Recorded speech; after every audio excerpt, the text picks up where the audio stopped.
উপর, জাবুর নাজিল হয়েছে হযরতে দাউদ আলাইহিস সালাতু ওয়াস সালামের উপর, ইনজিল নাজিল হয়েছে হযরতে ঈসা আলাইহিস সালাতু ওয়াস সালামের উপর। কথা ঠিক কিনা বলেন?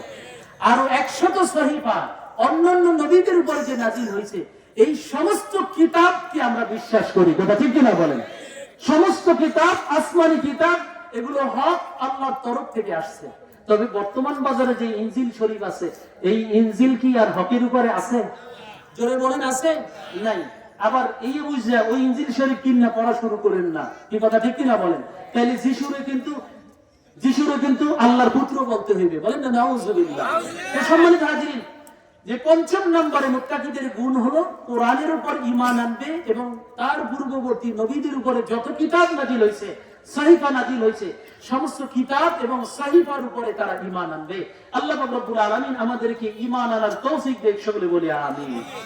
এরপরে নাম্বার 6 নম্বরে হলো আবিল আখিরাতি হুম ইউকিনুন, আখিরাতের উপরে পূর্ণ বিশ্বাসী ইয়াকিন এইটা রাখে মুত্তাকিরা। কথা ঠিক না বলেন? এ ভাই, এই যে দুনিয়া, যে দুনিয়ায় আপনি আমি এখন আছি, আজ আছি কাল নেই, ঘুমাইয়ে যাব, সকাল হবে, সূর্য উঠবে, পাখি ডাকবে, কৃষক জমিনে যাবে, মানুষ যার যার কাজে ছড়াইয়ে পড়বে। আপনাকে আমাকে এমনও হতে পারে, এরকমও হতে পারে, আপনার আমার দরজায় হাজারো পড়া নাড়লে আর আমরা জীবিত হব না, আর ডাকে সাড়া দেব না। কথা ঠিক কিনা বলেন? এরকম হতে পারে না? হইতেছে তো এরকমই, নাকি বলেন? সন্তান এসে পিতার লাশের পাশে বসে আব্বা আব্বা করে কাঁদবে, স্ত্রী স্বামীর বেদনায় তারা কান্না করে, কিন্তু কই একজন মৃত ব্যক্তিও তো কোনোদিন কারো ডাকে সাড়া দিল না। কি কথা ঠিক কিনা বলেন?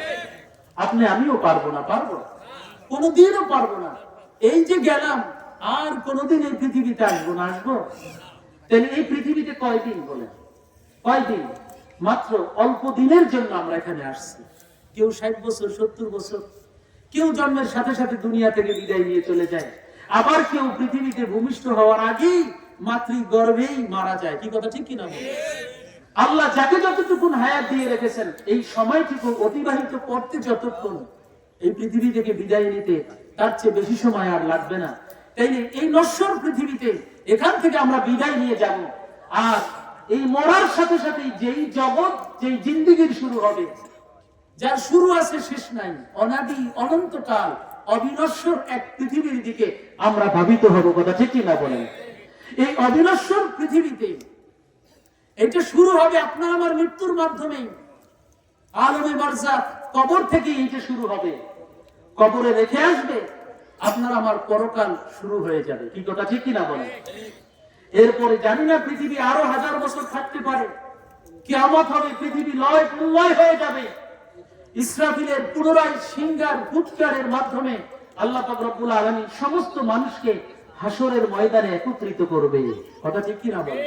সেটা হতে পারে 2 বছর পরে, সেটা হতে পারে 5 বছর পরে, কত বছর পরে আল্লাহ পাকই ভালো জানে। কথা ঠিক কিনা বলেন? তো সম্মানিত হাজিরিন, এই যে মৃত্যুর পরবর্তী যে জিন্দেগিটা, এই জিন্দেগিটাকে আখিরাতের জিন্দেগি বলা হয়। আমরা যারা এখানে আছি, আমাদের কি আখিরাতের প্রতি বিশ্বাস আছে না নাই? আমরা আখিরাত মানি না? এই জীবনের পরে, এই জীবনের হিসাব আল্লাহ পাক রব্বুল আলামিনের দরবারে আমাদের দেওয়া লাগবে কি লাগবে না? আরো জোরে বলেন, লাগবে কি লাগবে না? প্রত্যেকটা মানুষকে হিসাব দিতে হবে। কি আলেম, কি ওলামা, কি পীর, কি বুজুর্গ, কি প্রত্যেকটা মানুষকেই আল্লাহ পাক রব্বুল আলামিনের কাছে তার এই জিন্দেগির পরতে একেবারে পুঙ্খানুরূপে হিসাব আল্লাহ পাক রব্বুল আলামিনের কাছে দিতে হবে।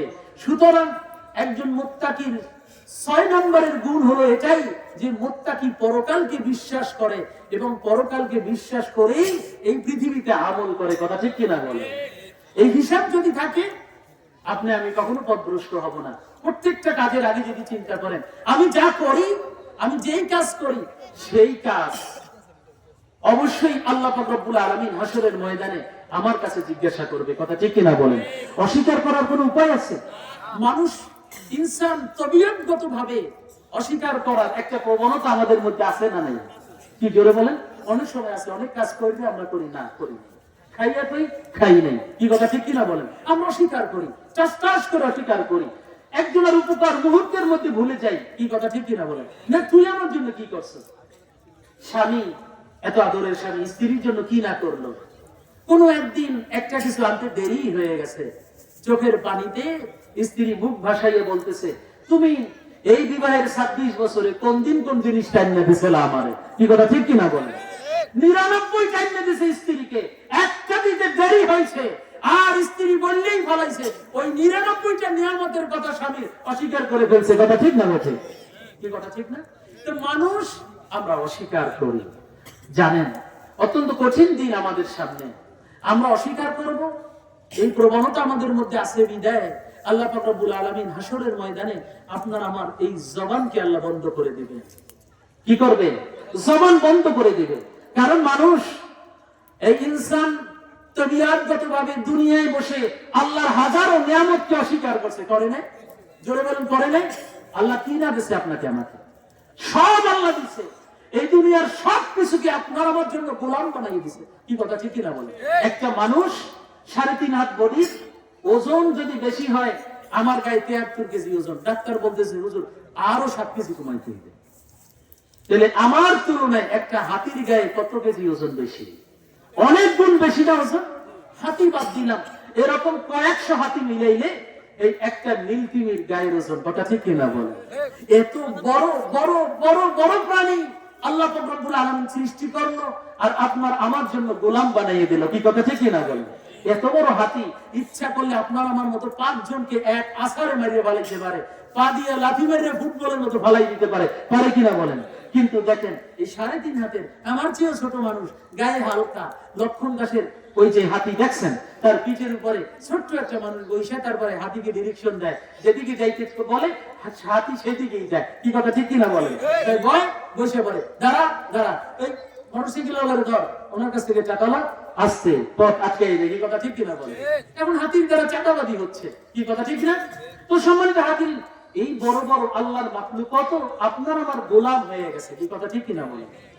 আল্লাহ এত নিয়ামত আপনাকে আমাকে দান করলো, আর আপনাকে আমাকে আল্লাহ পাক যখন পরীক্ষা করতে চাইলো যে আমার বান্দা আমাকে কতটুকু ভালোবাসে, আমার বান্দা আমাকে কতটুকু মহব্বত করে, একটু পেটের ব্যথা দান করছে, আপনি পেটের ব্যথায় আর সইতে পারেন না, 1 দিন 2 দিন 5 দিন 7 দিন আপনি বললেই ভালাই না, আল্লাহ আমারই খালি চোখে রাখলো, ওই যে আমার বাড়ির পাশে অমুকে একক তো নামাজ পড়ে না, একটা রোজা রাখে না, আল্লাহ রাস্তায় চাইলে না, পয়সাও দেয় না, পশ্চিম দিক কোন দিক চেনে না, কিন্তু ওর কোনো রোগ নাই, ওর কোনো শোক নাই, ওর কোনো ব্যারাম নাই, আল্লাহ আমারই চোখে রাখলো, কি কথা ঠিক কিনা বলেন? আমরা বলি কিনা বলেন? হ্যাঁ, শুনে রাখেন, এই কথা বলার কোনো সুযোগ নাই, মুমিন এই কথা বলে না, বলে কি? আপনি কি ভাবছেন যে আপনি আল্লাহর কাছে যাইবেন আর আল্লাহ আপনাকে পরীক্ষা করবে না? কি কথা ঠিক কিনা বলেন? আল্লাহর কাছে যাইতে হলে পরীক্ষা দেওয়া লাগবে কি লাগবে না? আরে জোরে বলেন, লাগবে কি লাগবে না? আরে জোরে বলেন, লাগবে না? এই দেশের একজন প্রধানমন্ত্রীর কাছে আপনি যে কোনো সময় চাইলেই যেতে পারবেন, প্রোটোকল লাগবে না? কয় স্তরের নিরাপত্তা ভেদ করে তার কাছে যাইতে হবে না? হ্যাঁ, আপনি তারা দাওয়াত দিয়ে খাওয়াইতে পারবেন, আপনার বাড়ির খাবার বিভিন্ন সিস্টেমে এইটাকে টেস্ট করবে, কি কথা ঠিক কিনা বলেন? কারণ আপনি যদি প্রধানমন্ত্রীকে ভালোবাসেন, প্রধানমন্ত্রী আপনাকে টেস্ট করবে, আসলে হৃদয় দিয়ে ভালোবাসেন নাকি ইন্দিরা গান্ধীর মতো ফুলের মালা দিয়ে মারিয়ে ফেলাইবেন, নাকি বলেন? কি কথা ঠিক কিনা বলেন? এই জন্য আপনাকে পরীক্ষা করবে, পরীক্ষা করবে। তাহলে দুনিয়ার একজন প্রধানমন্ত্রী যদি তার দলের লোকদেরকে কাছে নেওয়ার জন্য যদি 1000 বার পরীক্ষা করে, তারপরে যদি কাছে যাওয়ার অনুমতি পায়, তাহলে আল্লাহ পাক রব্বুল আলামিন আপনাকে আমাকে জান্নাত দেওয়ার জন্য, জান্নাতে নেওয়ার জন্য আল্লাহর ভালোবাসা আপনার আমার দিলের মধ্যে কতটুকু আছে, আল্লাহ পাক রব্বুল আলামিন আপনাকে আমাকে পরীক্ষা করবেন কি করবেন না? এই জন্য যাদের জীবনে বিপদ আসে মনে করবেন ওইটা আল্লাহর পরীক্ষা, কথা ঠিক কিনা বলেন? আল্লাহ যেমনি ভাবে হযরত ইব্রাহিম আলাইহিস সালামকে পরীক্ষা করছেন না করে নাই? আর জোরে বলেন, করছে কিনা বলেন? এমন কোন নবী ছিল না যে নবীকে আল্লাহ পাক রব্বুল আলামিন পরীক্ষা করে নাই, কথা ঠিক কিনা? সুতরাং আল্লাহ রাসূল বলেছেন, আশাদুল বালাই আল আমবিয়া সুম্মা আল আমসাল ফাল আমসাল, যে এই পৃথিবীতে সবচেয়ে বেশি আল্লাহ রাসূল বলতেছেন, এই পৃথিবীতে সবচেয়ে বেশি বালা মুসিবত ছিল আম্বিয়ায়ে কেরামের, যারা নবী ছিল, নবীদের সবচেয়ে বেশি বালা। এরপরে আল্লাহর যত নিকটবর্তী, যে যত নিকটে যাবে, যে যত নিকটে যাবে তত বেশি আল্লাহ পাক রব্বুল আলামিন তাকে পরীক্ষা করবে, বলেন না সুবহানাল্লাহ। একটু জিকির করেন লা ইলাহা ইল্লাল্লাহ। ভাইয়া মাঝখানে অনেক জায়গা ফাঁকা, একটু সামনে আগান, জিকির করেন আর সামনে আগান। লা ইলাহা ইল্লাল্লাহ, জিকির করেন আর সামনে আগান, সামনে আগান। কোনো জায়গা রাখবেন না, আল্লাহর রাস্তায় কোনো জায়গা না। লা ইলাহা ইল্লাল্লাহ, লা ইলাহা ইল্লাল্লাহ, লা ইলাহা ইল্লাল্লাহ, লা ইলাহা ইল্লাল্লাহ, লা ইলাহা ইল্লাল্লাহ, সুবহানাল্লাহ walhamdulillah, la ilaha illallah, subhanallah walhamdulillah, la ilaha illallah, la ilaha illallah, muhammadur rasulullah, ashsoaka যাইবাকা সঙ্গে কেহ যাইবে না, আসসোয়াকা যাইবাকা সঙ্গে কেহ যাইবে না, বুক ভাসাইয়া কাঁদবে সবাই রাখতে কেহ পারবে না, সুবহানাল্লাহ walhamdulillah, জোরে জোরে, illallah, subhanallah walhamdulillah, la ilaha muhammadur rasulullah, আমার বাড়ি বাংলাদেশ, নবীজির রওজা মদিনায়, বলেন আমার বাড়ি বাংলাদেশ, নবীজির রওজা মদিনায়, মরণের পরে নবীজির শাফাত মোদের যেন নসিব হয়, সুবহানাল্লাহ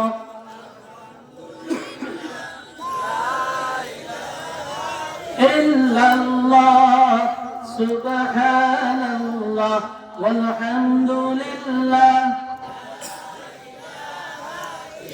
la ilaha illallah, muhammadur rasulullah sallallahu alayhi wa sallam। তাহলে বলছিলাম কি, আল্লাহ পাক রব্বুল আলামিন তার বান্দাকে পরীক্ষা করে, কথা ঠিক কি না বলেন? এই জন্য বিভিন্ন সময় বালা আসবে, মুসিবত আসবে, হামলা আসবে, মামলা আসবে, ইমানের পথ থেকে এক চুলও সরা যাবে না, যাবে? আরো জোরে বলেন, যাবে?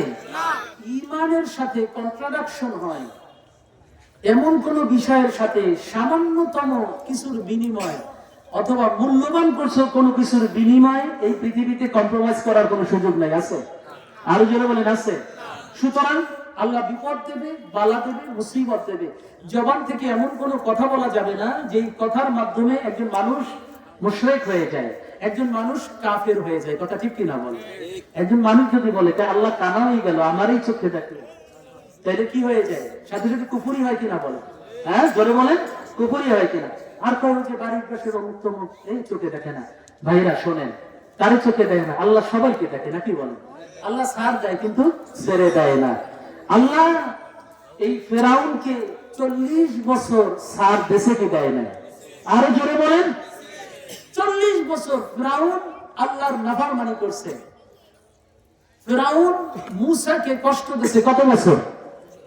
দীর্ঘ 40 বছর আল্লাহ ওয়ালা মানুষদেরকে কষ্ট দিয়েছে, কথা ঠিক কিনা বলেন? কিন্তু আল্লাহ সুযোগের অপেক্ষায় রয়েছেন।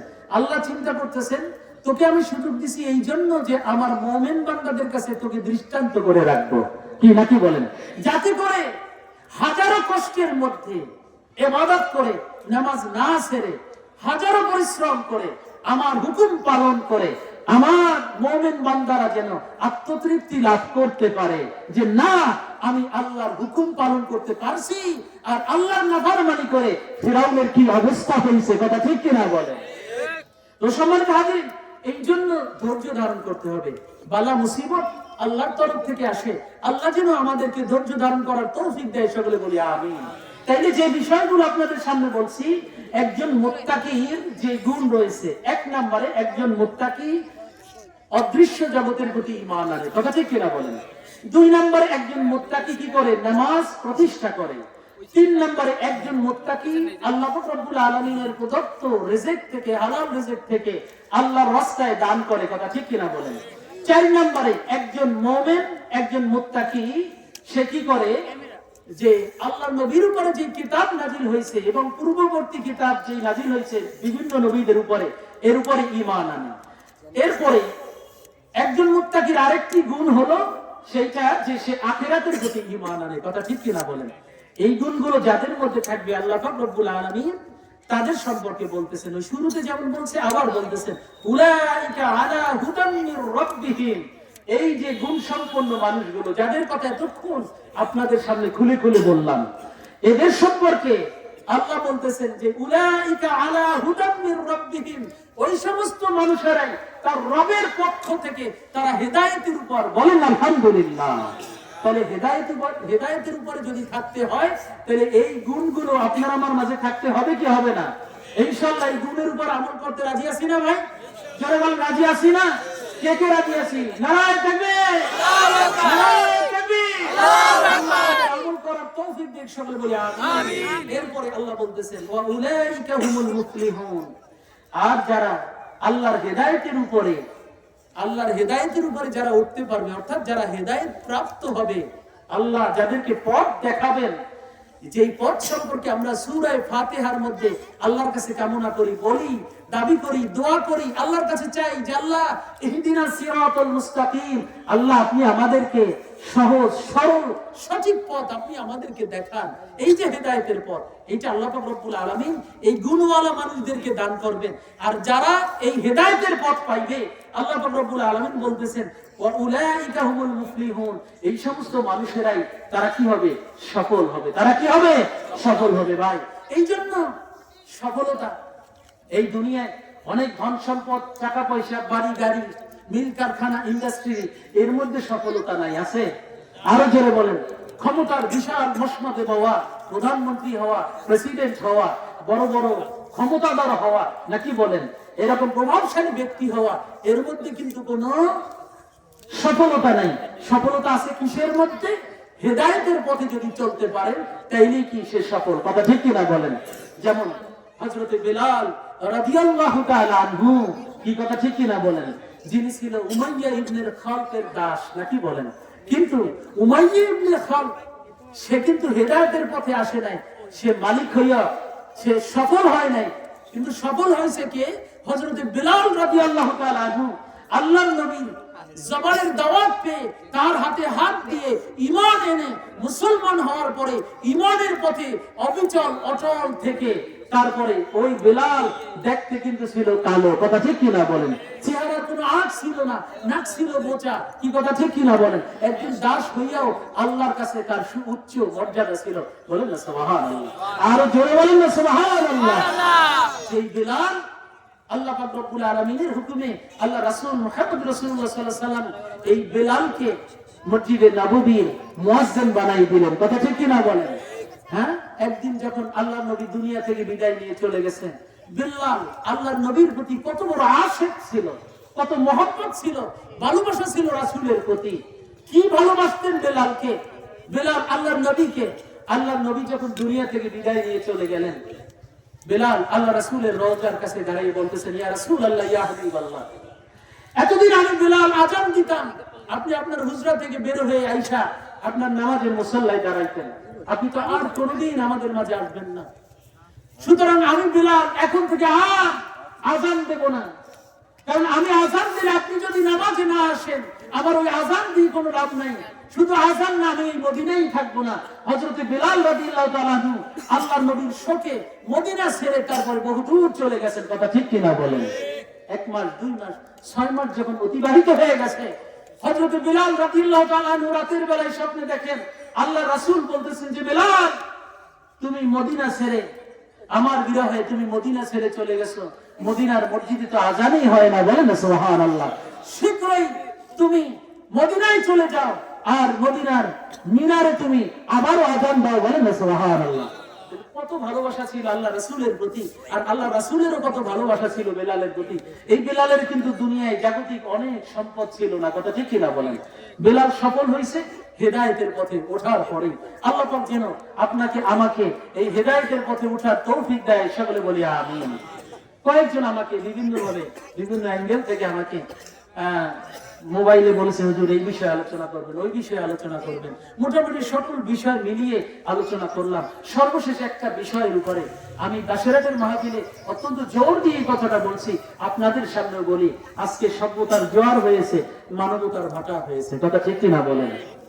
আজকে অনেক অনেক দাড়ি পাকা পাকা বৃদ্ধ বাবাজি যারা আছে, আমরা তো ইমাম, অন্তত আর কোথাও বলার জায়গা না পাইলে সর্বশেষ মসজিদের ইমাম সাহেবের কাছে আইসা আমাদের অনেক মুসল্লি ভাইরা অনেক সময় এসে বলছে, হুজুর কি বলবো, আমার এই সন্তানটাকে, তার জন্য আমি কি না করছি আমার সন্তানের জন্য। আমার সন্তানকে তিলে তিলে অর্থ সম্পদ সব খরচ করে তারপরে তাকে শিক্ষিত বানাইছি, মানুষ করছি। আজকে আমার সন্তান আমার দিকে সুনজরে তাকায় না, আমার সন্তান আমার কথা সহ্য করতে পারে না, আমার স্ত্রীর কথা শুনতে পারে না, অর্থাৎ আমার সন্তানের মায়ের কথা সে শোনে না। শোনে কার কথা? শ্বশুরের কথা শুনে, শাশুড়ির কথা শুনে, স্ত্রীর পাগল, বলেন না নাউজুবিল্লাহ। আমি একটা কথা বলতে চাই, যুবক, তোমার যে পিতা মাতা তোমাকে এত কষ্ট করে লালন পালন করেছে, তোমার জানতে হবে, তোমার মানতে হবে যে তোমার স্ত্রীর পায়ের নিচে তোমার জান্নাত না, কি কথা ঠিক না বলেন? তোমার শ্বশুর শাশুড়ির পায়ের নিচে তোমার জান্নাত না, তোমার দলের নেতার পায়ের নিচে তোমার জান্নাত না, কথা ঠিক কিনা বলেন? পৃথিবীতে একমাত্র মা ছাড়া আর কারো পায়ের নিচে সন্তানের জান্নাত নাই, আছে কি বলেন? সন্তানের জান্নাত মায়ের পায়ের নিচে, কথা ঠিক কিনা বলেন? আল্লাহ রাসূলের কাছে সাহাবায়ে কেরাম জিজ্ঞাসা করেছেন, ইয়া রাসূলুল্লাহ, ইয়া হাবিবাল্লাহ, পিতা মাতার প্রতি সন্তানের কি হক, কি দায়িত্ব, কি কর্তব্য রয়েছে? আল্লাহর নবী ছিলেন এমন মানুষ, সংক্ষেপে অনেক কিছু বুঝাইয়ে দিতেন। আল্লাহ নবী বলতেছেন, সাহাবী জিজ্ঞাসা করতেছো যে সন্তান পিতামাতার উপরে তার কি কর্তব্য রয়েছে, আমি বেশি কিছু বলতেছি না, শুধু এতটুকু বলি, হুমা জান্নাতুকা ওয়া নারুকা, তোমার পিতামাতা এই যে দুইজন, এরাই তোমার জান্নাত, আবার এরাই তোমার জাহান্নাম, বলেন না সুবহানাল্লাহ। অর্থাৎ পিতামাতার সাথে যদি তুমি ভালো আচরণ করো, পিতামাতার যদি খেদমত করো, তাদের যদি ভালোবাসো, তারা তোমার জান্নাত, বলেন আলহামদুলিল্লাহ। আর পিতামাতাকে যদি ভালো না বাসো, তাদের যদি খেদমত না করো, তাদের যদি সেবা না করো, তাইলে তোমার জন্য কি, তারাই তোমার জন্য জাহান্নাম, বলেন না নাউজুবিল্লাহ। আল্লাহ আমাদের হেফাজত করুন, সকলে বলি আমিন। সুতরাং যুবক বাবাজিরা, যুবক ভাইরা, আপনাদের যাদের পিতা মাতা আছে, আজই বাড়িতে যাইয়া ক্ষমা চাইয়া তাদের খেদমত করবেন। এই মূল্যবান সম্পদ যেদিন হারাই যাইবে, সেদিন বুঝতে পারবেন যে কি অবস্থা। আল্লাহ পাক আমাদের বোঝার তৌফিক দেন, সকলে বলি আমিন। জিকির করেন লা ইলাহা ইল্লাল্লাহ, ইল্লাল্লাহ, লা ইলাহা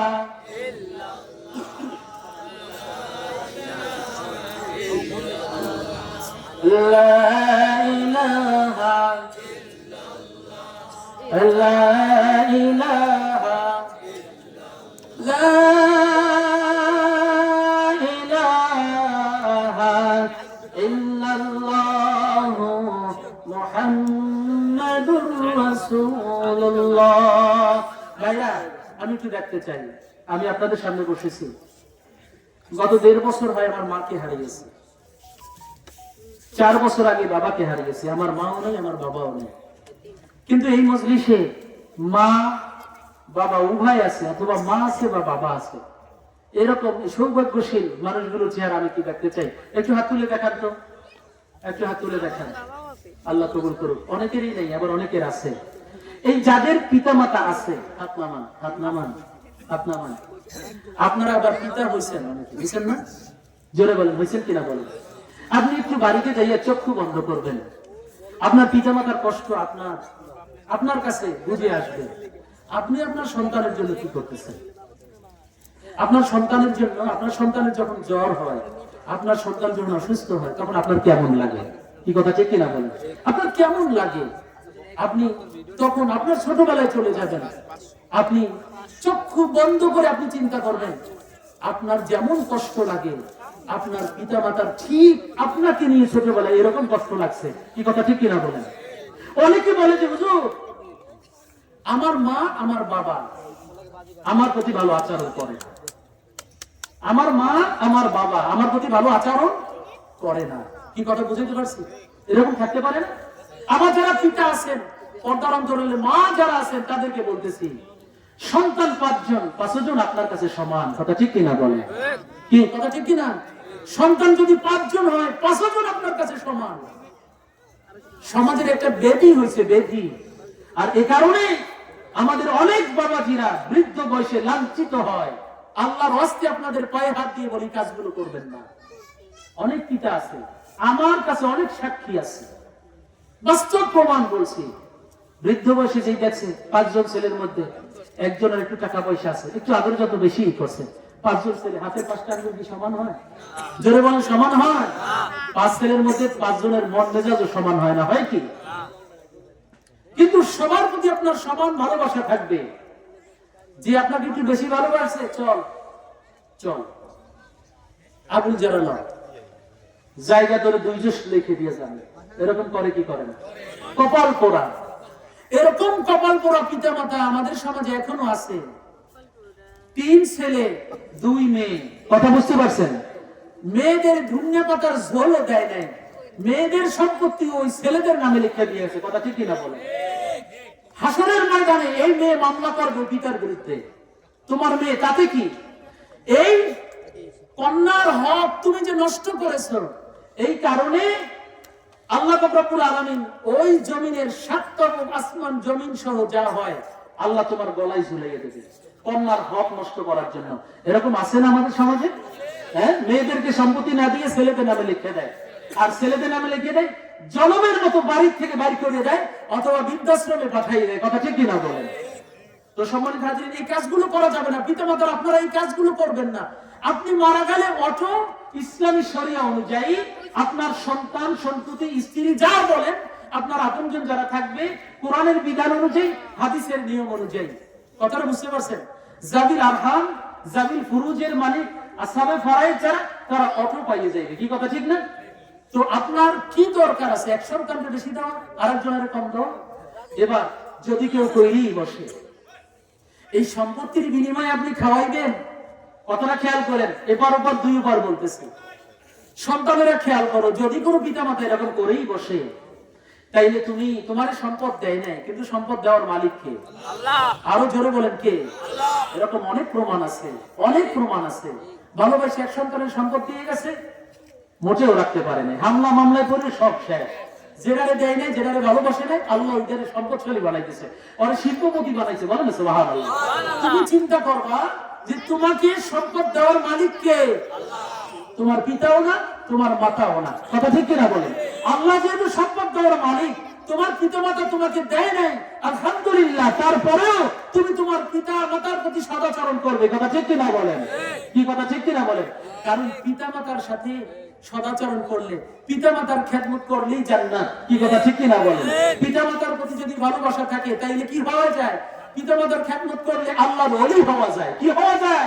আল্লাহর ওলি হওয়া যায়। শুধু তাই না, পিতামাতার খেদমত করলে জমানার পয়গম্বরের সাথে জান্নাতে যাওয়া যায়। বলেন সুবহানাল্লাহ। একটা ঘটনা আমার এই মুহূর্তে মনে পড়ে গেছে। যুবক বাবাজিরা, তোমার পিতামাতা যদি তোমার সাথে খারাপ আচরণ করে, তুমি কোনোদিন খারাপ আচরণ করতে পারবা না, কোনোদিনও পারবা না।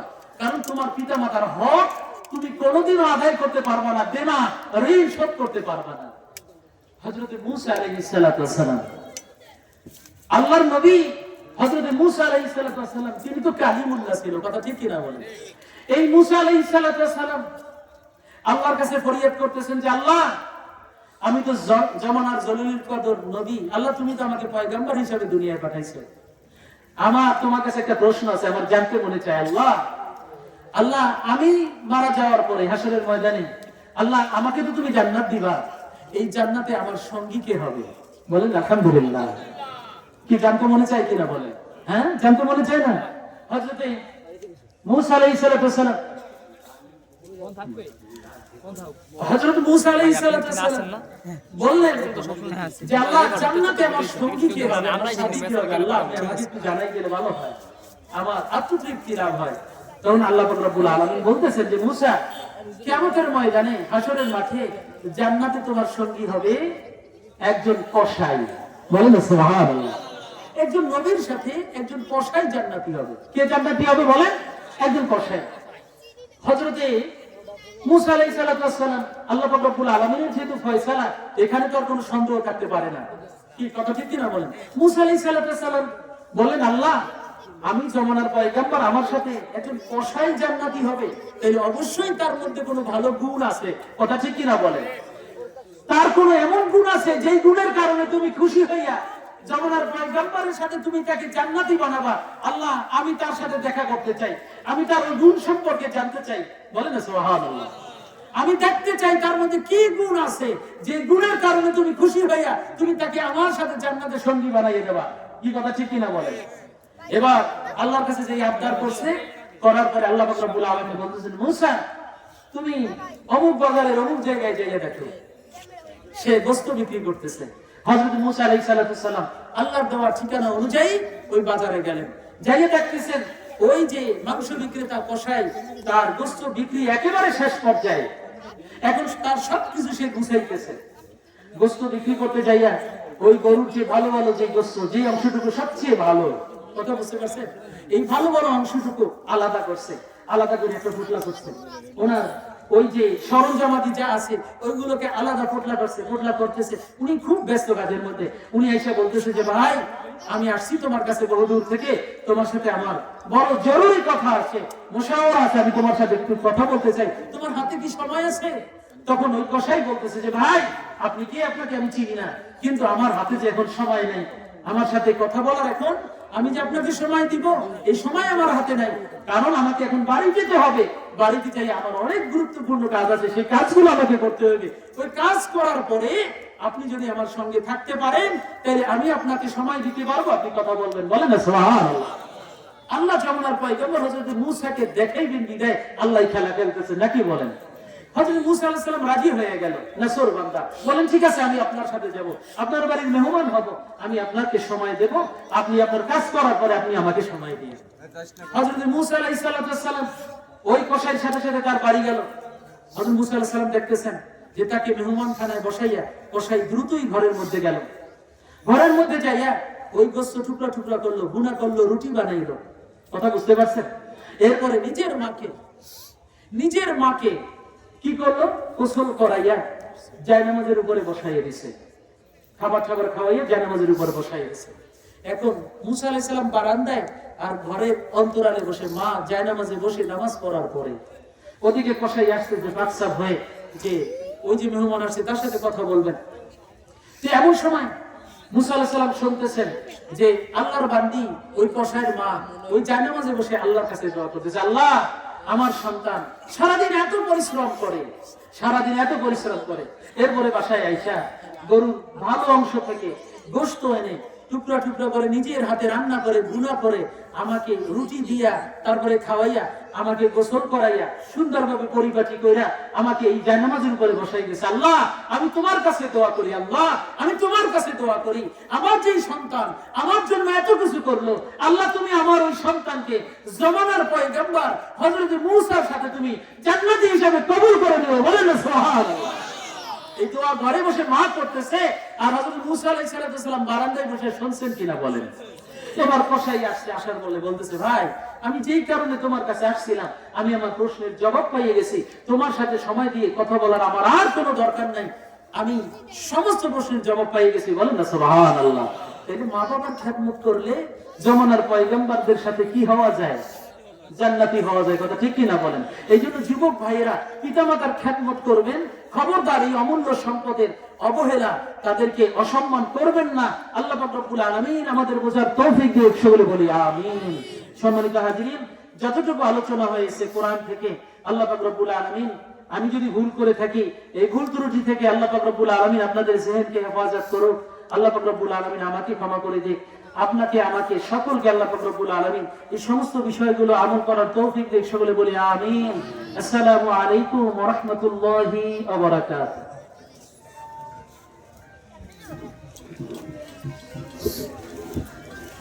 ধন্যবাদ। আজকের ওয়াজ মাহফিলের বিশেষ বক্তা জনাব হযরত মাওলানা আল আমিন হুসাইন সাহেবকে কোরআন এবং হাদিসের আলোকে সুন্দর বয়ান করার জন্য কিছুক্ষণ পর